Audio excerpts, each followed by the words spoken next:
40,000 years ago, before dawn in a cold valley, the fire went out hours ago. You wake on a scatter of dry grass with your breath showing in the air. And without deciding anything, you reach for the hide lying beside you. You pull it over your head and pin it at the shoulder with a sliver of bone. Somebody spent days scraping that hide soft enough to wear. Now hold that exact moment and slide it all the way forward to today. You did the same thing this morning. Same movement, same lack of thought. The strange part is not that either of you is dressed. It is that for most of our existence, nobody was. We walked around bare for over 1 million years and managed fine. So what changed? And here is the part that surprises people. The obvious answer, staying warm, is the one the evidence argues with most. Start with the problem that makes this whole question hard. Clothing is made of skin, fur, plant fiber, and thread. Every single one of those things rots. Bury a leather coat and in a few hundred years there is nothing left. Bury a stone blade and it is still there in 1 million. So the archaeological record is savagely biased toward rock. We have hundreds of thousands of stone tools from the Ice Age. We have essentially no Ice Age clothing at all. Not a coat, not a boot, not a sleeve. Which means you cannot answer this by digging up an old shirt. There isn't one. So researchers had to come at it sideways. They went after 3 kinds of indirect evidence instead. The tools people use to turn a raw animal skin into something wearable.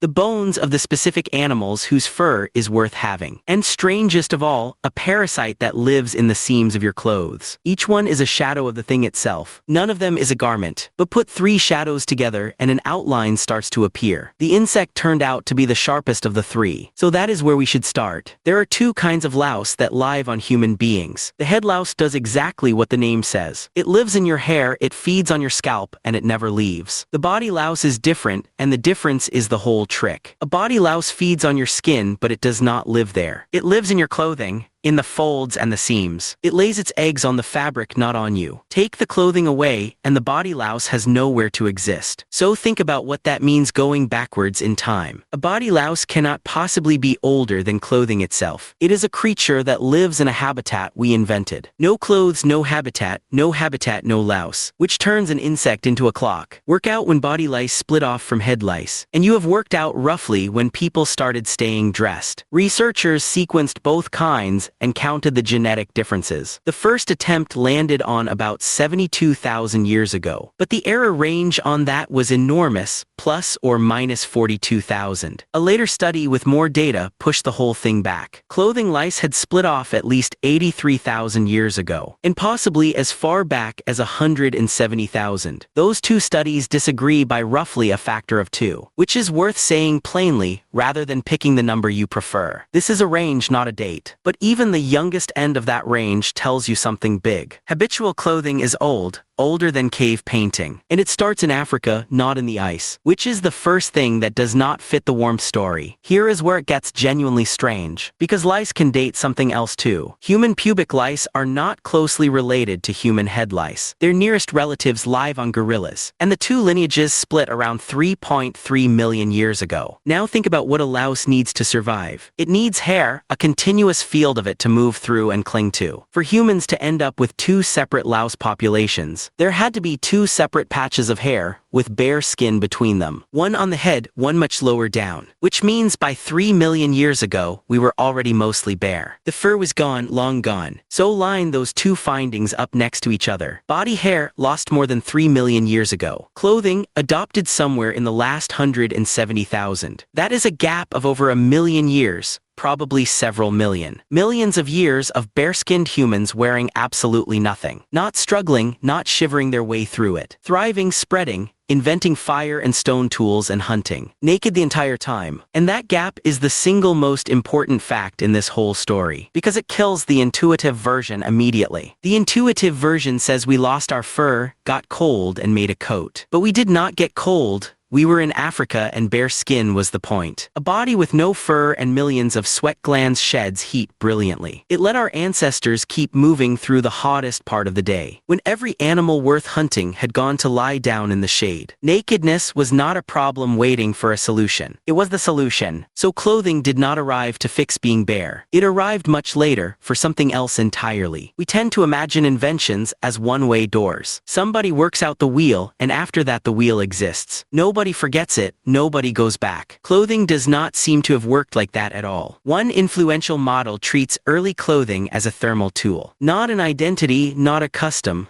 a piece of equipment for a specific job. And equipment gets used when you need it and put down when you don't. The Ice Age was not one long cold snap. It swung, long cold phases, then warm ones, then cold again. And on this model, clothing swings with it. Cold phase and people cover up and get better at covering up. Warm phase and the whole thing gets simpler or drops away. Which sounds like a neat theory until you look for a live example. So look at Tasmania. When Europeans arrived, they found Aboriginal Tasmanians wearing very little. In a place that is genuinely cold, wet, and relentlessly windy. The observers found this baffling and mostly drew insulting conclusions. But the archaeology points somewhere far more interesting. During the peak of the last ice age, there is more evidence of clothing there. Then the climate warmed and the use of clothing reduced. Meanwhile, 35,000 years of living in that cold appears to have shifted the biology itself. Better circulation to the extremities, a body tuned to the conditions. So they were not failing to invent clothing. They had reduced their need for it from two directions at once. And that reframes the whole question. Clothing is not a ladder you climb and stay on top of. It is a response. Turn the pressure off and the response fades. Which leaves the obvious problem. If clothing kept coming and going, what finally made it permanent? So if the garments themselves are gone, go after the workshop. Because turning a dead animal into something wearable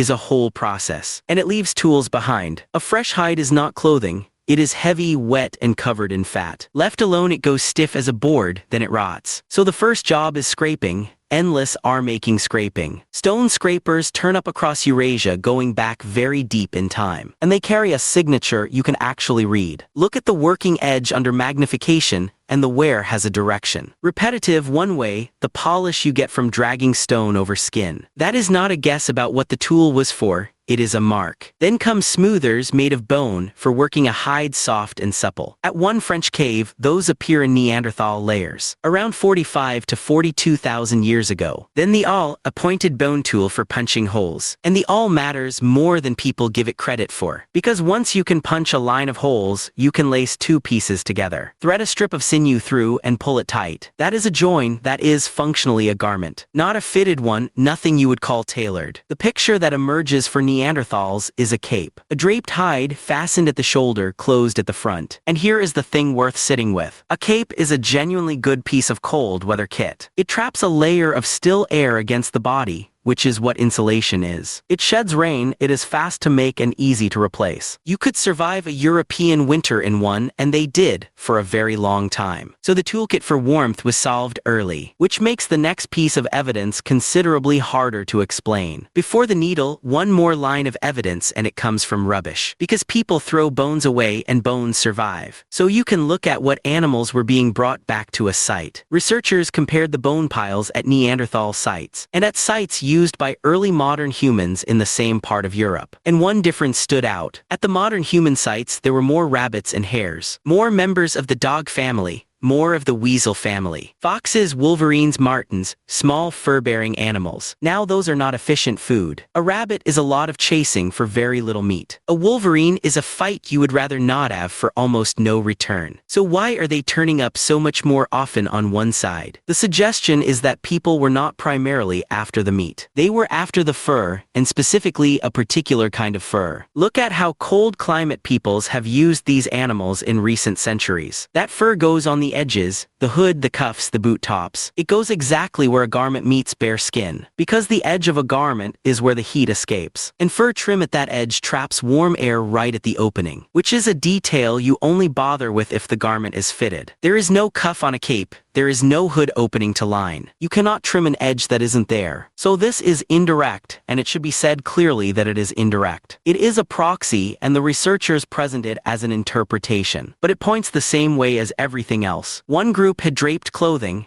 the other had clothing with edges. And clothing with edges needs something a cape never did. It needs a way to sew properly. An eyed needle looks like nothing. A sliver of bone with a hole in one end. And it is one of the hardest things in the entire Stone Age toolkit to make. You are drilling a hole through a piece of bone a couple of millimeters wide. With stone tools without breaking it. Most attempts must have snapped, It is fiddly, slow, expert work. The earliest eyed needles we know of come from Siberia, about 40,000 years ago. Then the Caucasus at 38,000, East Asia by 30,000, and Europe only reaches them around 26,000 years ago. So the needle spreads roughly east to west. It is not a European invention. Now here is the question that makes this chapter interesting. Why bother? Because people already had the awl. The awl punches holes. Lace the holes and you have a warm, closed garment. The awl arrived long before, and it kept working perfectly well. If you only want to not freeze, the needle buys you almost nothing. It is a huge amount of extra effort for the same amount of warmth. So what does a needle actually give you that an awl cannot? Fineness, that is the entire answer. A needle carries the thread with it, so the stitches can be small and close. You can sew thin, delicate material without tearing it apart. You can join many small pieces into one shaped garment. You can put a seam exactly where a shoulder or a knee actually bends. You can attach things to the surface, beads, shells, trim. And you can layer, which means a close inner garment under an outer one. Every single one of those is about precision and appearance. Not one of them is about raw insulation. The awl solved cold. The needle solved something else. And to see what, you have to look at what people stopped being able to do. Long before anyone sewed anything, people were decorating themselves. Ground-up red ochre turns up at human sites going back a very long way. Pigment crushed and mixed and clearly used on the body. Shell beads, scars cut deliberately into skin and kept open to heal raised. Marks that say something about who you are to anyone who looks. And every single one of those uses the same surface. Bare skin, your own body in full view. That is the oldest display surface humans have. Now push into the coldest part of the last ice age. In the cold parts of Eurasia, you are covered all the time. Not just outside, not just in winter, permanently. You take clothing off to sleep, and that is about it. And in that moment, something quietly enormous happens. The surface goes away. You can paint your chest in beautiful red ochre. Nobody is ever going to see it. You can scar a pattern across your shoulders, and it makes no difference. The one thing everyone can see is the outside of your clothing. And this is the proposal that ties the whole story together. Decoration did not stop, it moved. It migrated off the skin and onto the garment. And suddenly the needle makes complete sense. Because now clothing is not only keeping you alive, it is carrying everything the body used to carry. Who you are, who your people are, what you have done. And that is worth an absurd amount of effort. It is worth drilling a hole through a splinter of bone with a stone. It is worth snapping 20 of them to get one. That is the moment clothing stopped being equipment and started being a face. If that is right, you would expect one thing to show up in the ground. Effort spent on how clothing looks, not on how warm it is. And in a cave in Georgia in the Caucasus, that is exactly what turned up. The material was wild flax, thin plant fibers. They are over 34,000 years old, which makes them the oldest known. And they had been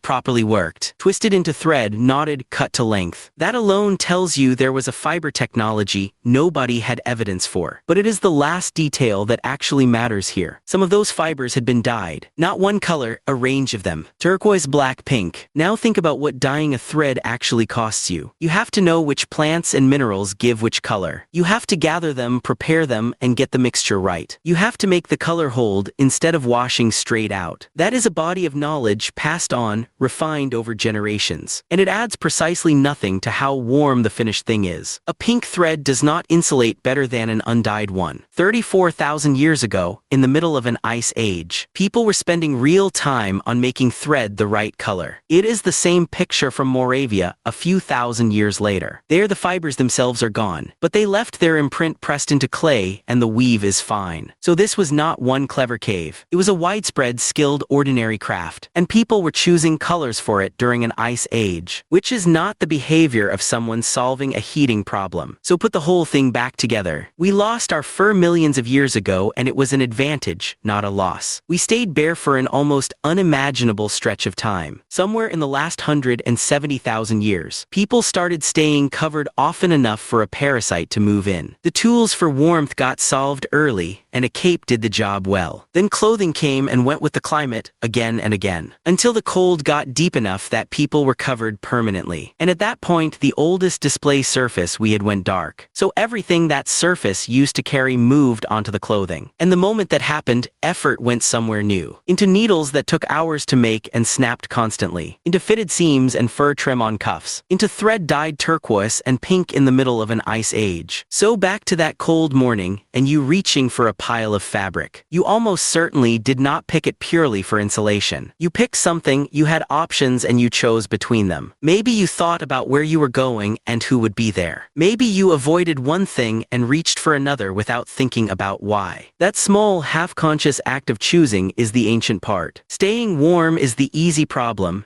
It was solved with a scraped hide. The hard problem is being seen, and we have never stopped working on it. The reason you got dressed this morning is not really warmth. It is that you were going to be looked at. And 30,000 years ago, someone drilled a hole through a splinter of bone with a piece of stone and snapped 19 of them, getting it right. For exactly the same reason. You are not wearing clothes because you are cold. You are wearing a face, and you have been for a very long time.